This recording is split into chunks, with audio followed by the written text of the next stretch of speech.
हैं उसको भी समझने का प्रयास करेंगे। चलो स्टार्ट करते हैं। सबसे पहली बात है, इंग्लिश का आविष्कार कब हुआ। कहने का मतलब इंग्लिश जो है कब से बोला जाता है, तो 479 ईस्वी से 449 ईस्वी से लेकर हमारे पास 1066 ईस्वी तक बोला गया था। इसको हम कहते हैं ओल्ड इंग्लिश। क्या बोलते हैं इसको? हम ओल्ड इंग्लिश के नाम से जानते हैं। ये सबसे इम्पोर्टेंट जो है ये एक मतलब सीरीज था। कहने का मतलब ये हो गया 449 ईस्वी में ये स्टार्ट हुआ था इंग्लिश और 1066 तक चला हुआ था। इसको हम ओल्ड इंग्लिश के नाम से जानते हैं। लेकिन दूसरा जो इसका जो फेज था, फेज कहने का मतलब एगो फेज खत्म हो गया और दूसरा फेज स्टार्ट हुआ। ये जो हुआ 1150 लेकर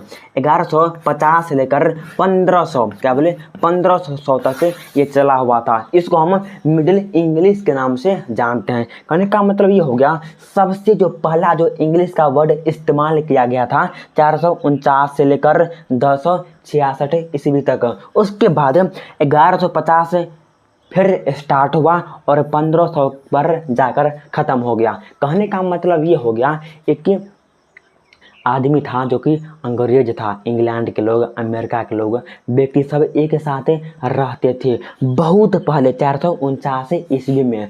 ये इस सभी ने सोचा कि कोई कुछ बोलता है, कोई कुछ बोलता है, मतलब हर एक इंसान के भाषा जो बोलता है उसको हम समझ नहीं पाते हैं। तो एक ग्रुप बनाया गया और उसमें कहा कि हर एक देश का एक अलग अलग एक भाषा जो होगा दिया जाएगा। लेकिन बहुत पहले काम मतलब कुछ भी बोलता था और समझ में नहीं आता था। तो 449 ईस्वी में फ्रेंच हो गया, इंग्लैंड हो गया, यहाँ पर बहुत ज़्यादा बोला गया था और इस पर जोर दिया गया था कि मतलब पेपर जो निकलता है, जो मतलब प्रिंटिंग जो टेक्नोलॉजी होती है 1476 ईस्वी में, क्या बोले 1476 ईस्वी में इसको अपनाया गया था। मतलब जैसे पेपर सब होता है, न्यूज सब देखने के लिए मिलता है कि देश में क्या होता है और देश में क्या देखने के लिए नहीं मिलता है। तो ये जो हमारे पास ये जो टाइम जो था 1476 के आसपास ये चल रहा था और इसी इंग्लिश शब्द को ज़्यादा से ज़्यादा प्रचार करने के लिए ये जो है ना 1500 मतलब 1500 के बाद जो ईस्वी जो आता है, जैसे 1600 हो गया, जैसे 1700 हो गया, इस सब को हम मॉडर्न इंग्लिश के नाम से जानते हैं। कहने का मतलब ये हो गया 1500 के बाद जो भी शब्द देखा गया था हम मॉडर्न इंग्लिश से, इसलिए हम सभी कन्फ्यूज हो जाते हैं। फॉर एग्जाम्पल हम सब लिखते हैं केमिस्ट्री, क्या लिखते हैं केमिस्ट्री लिखते हैं, तो केमिस्ट्री को हम ऐसे लिखते हैं, क्या बोले हम ऐसे लिखते हैं, लेकिन केमिस्ट्री ऐसे नहीं होता है। रियल में कैसा होता होगा? तो रियल में ऐसे होता होगा केमिस्ट्री को हम ऐसे लिख सकते हैं, लेकिन ऐसे नहीं लिख सकते हैं। कहने का मतलब बहुत पहले जो इंग्लिश था उसमें बहुत ज़्यादा सुधार किया गया था और बहुत ज़्यादा बेकार टाइप का था।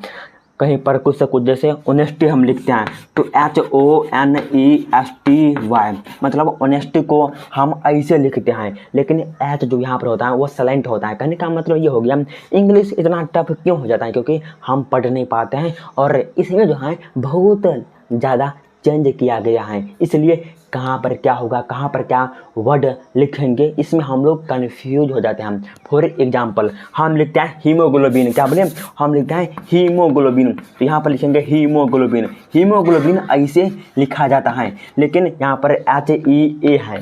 इसका मतलब ये हो गया कोई भी जो लैंग्वेज होता है ये उस पर डिपेंड करता है कि कौन सा ग्रामर है, इस पर भी डिपेंड करता है। तो हम समझ लिए। लेकिन इसका मुख्य कारण क्या हो सकता है? आप ही देखिए, जब भी कोई चीज़ें स्टार्ट होता है, जैसे मोदी ने बहुत कुछ स्टार्ट करता है, ये योजना वो योजना, मतलब बहुत सारे योजना जो है जागरूक करता है, लेकिन एक भी सफल नहीं होता है। उसी प्रकार जो हमारे पास 449 ईस्वी में जो इंग्लिश स्टार्ट हुआ था वो सफल नहीं हो पाया। मतलब उस देश में फ्रेंच हो गया, इटली हो गया, जर्मनी हो गया, वहाँ के नागरिक सब इस बातों को फॉलो नहीं करते थे। लेकिन समय बीतता गया तो धीरे धीरे इंग्लिश का आविष्कार हुआ और इंग्लिश को एक इंटरनेशनल लैंग्वेज भी माना जाता है। एक दूसरे देश का जो लैंग्वेज है, इंग्लिश के वजह से आप कनेक्ट कर सकते हैं। कहने का मतलब ये हो गया, इंग्लिश जो है आप कहीं भी बोलेंगे तो समझ जाएगा, लेकिन हिंदी हो गया, मराठी हो गया,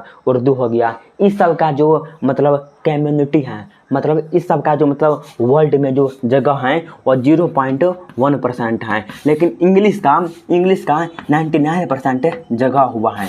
कहने का मतलब ये हो गया, इंग्लिश अभी व्यापक रूप से विख्यात है और मॉडर्न इंग्लिश में स्टार्ट हो चुका है। मॉडर्न इंग्लिश में कहने का मतलब ये हो गया, आप अपने से पहचान सकते हैं कि गलत हैं या सही हैं, हम और आपको समझाने का प्रयास करते हैं। ये तो हम समझ लिए कि इंग्लिश का आविष्कार कैसे हुआ। एक छोटे से देश में बहुत कुछ से कुछ बोलता था लेकिन समझ नहीं पाता था, लेकिन जब इंग्लिश का आविष्कार हुआ 449 ईस्वी में, तो यहाँ से यहाँ फैला, यहाँ से यहाँ फैला और एक समय ऐसा आ गया पूरी विख्यात हो गया। फॉर एग्जाम्पल 2026 ईस्वी में हम तो ये समझ लिए, लेकिन इसका जो है आखिर कोई डिफिनीशन पूछेगा तो हम क्या बोल सकते हैं? सीधा सीधी कहेंगे कि इंग्लिश एक ऐसा लैंग्वेज है जो हर किसी देश को कनेक्ट करने का काम करता है, हम ये समझ लिए। लेकिन आखिर हम फंस जाते हैं ग्रामर में। देखो हमारे पास देखो इज हो गया, आर हो गया, हमारे पास एम भी होता है, एक हमारे पास हैज़ भी होता है, एक हमारे पास हैव भी होता है, एक हमारे पास हैज हो गया, हैव हो गया, हैड भी होता है। इसमें हम बहुत कन्फ्यूज हो जाते हैं। और हमारे पास वाज हो गया, हमारे पास वेयर हो गया, इस सब का यूज कहाँ पर होता है, इसमें हम बहुत कन्फ्यूज हो जाते हैं। तो इसको हम हमेशा के लिए दिमाग से कैसे हटा सकते हैं? देखो हमारे पास इज हो गया, आर हो गया, एम हो गया, ये जो होता है हमेशा बिफोर के साथ लगता है। मतलब आई एन जी जहाँ पर लिखा होगा वहाँ पर इज या आर या एम ऑब्जेक्ट के अनुसार लगता है। भवेल क्या बोले? ऑब्जेक्ट के अनुसार भवेल देखने के लिए मिलता है। जैसे हमारे पास हो गया लिविंग हो गया, यहाँ पर आईएनजी है, तो आईएनजी में क्या हो गया?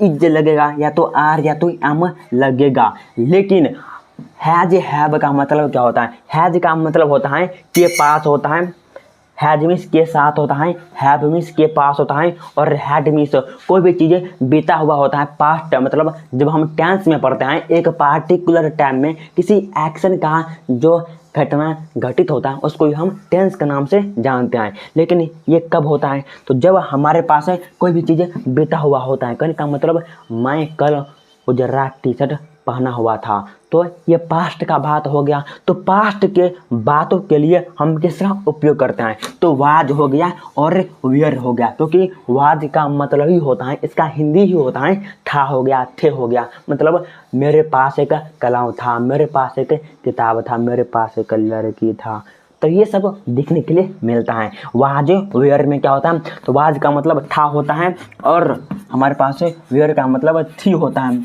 लेकिन ये जो होता है किसके साथ यूज होता है? ये प्लुरल के साथ यूज होता है, और ये जो होता है वाज सिंगुलर के साथ यूज होता है, हम समझ लिए। लेकिन जो हमारे पास हैज होता है, हैव होता है और हैड होता है, हैड जो होता है पास्ट, जैसे विल हो गया, शैल हो गया, इस सब में देखने के लिए मिलता है। लेकिन हमारे पास जो हैज होता है, हैज सिंगुलर पर्सन के साथ देखने के लिए मिलता है। लेकिन जो हमारे पास हैव होता है, हैव प्लुरल व्यक्ति के साथ लगता है। लेकिन हैड जो होता है सिंगुलर और प्लुरल साथ ही साथ के पास हो गया, टीचर के पास वो था, इस सब के साथ जो होता है ये सब लगता है। जैसे हम एक एग्जांपल लेते हैं, जैसे V2 के साथ हमेशा हैज हैव यूज होता है। क्या बोले? V2 के साथ हैज हैव वाज यूज होता है। लेकिन जो हमारे पास वाज वर होता है, इसके साथ क्या क्या यूज होता है, ये सबसे इम्पोर्टेंट होता है। देखो हम गलती बोल दिए, हमारे पास V3 जो होता है यहाँ पर हैज हैव हैड का यूज होता है। लेकिन जो भी हमारे पास V2 होता है, V2 के साथ वाज वेयर का इस्तेमाल होता है। कहने का मतलब ये हो गया, जैसे कहीं पर लिखा होता है मतलब जैसे जैसे जैसे जैसे जैसे जैसे मैंकिंग, मतलब मंकिंग को क्या बोलते हैं। जैसे यहाँ पर ING है, मतलब कोई भी चीज़ अगर जारी होता है, मतलब कोई भी चीज़ अगर कंटिन्यूअस अगर टेंस में देखा जाता है तो वहाँ पर ING का यूज होता है। ING का मतलब कोई भी चीज़ मतलब अभी फिलहाल हो रहा है उसको हम परफेक्ट टेंस के नाम से जानते हैं। तो ये हमारे पास पहला हो गया।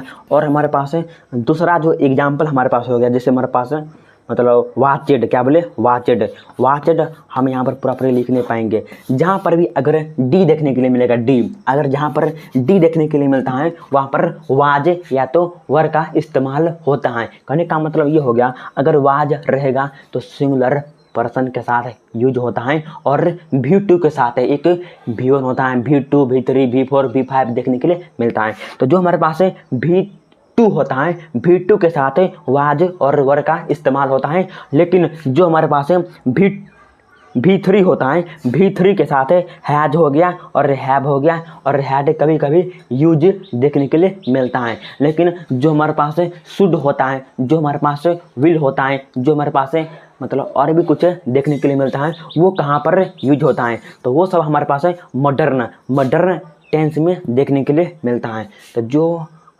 अगर हम यहाँ पर बोले तो हमारे पास इसका मतलब क्या होता है, विल मतलब शुड का मतलब क्या होता है, शुड का मतलब होता है चाहिए, क्या बोले। मस्ट का मतलब क्या होता है, मस्ट का मतलब क्या होता है, जो भी चीज़ें जरूरी होता है, कोई भी चीज़ अवश्य ही लेना होता है, वहाँ पर मस्ट का इस्तेमाल किया जाता है। लेकिन इसका मतलब क्या होता है, यदि होता है, हम कंफ्यूज हो गए भाई साहब।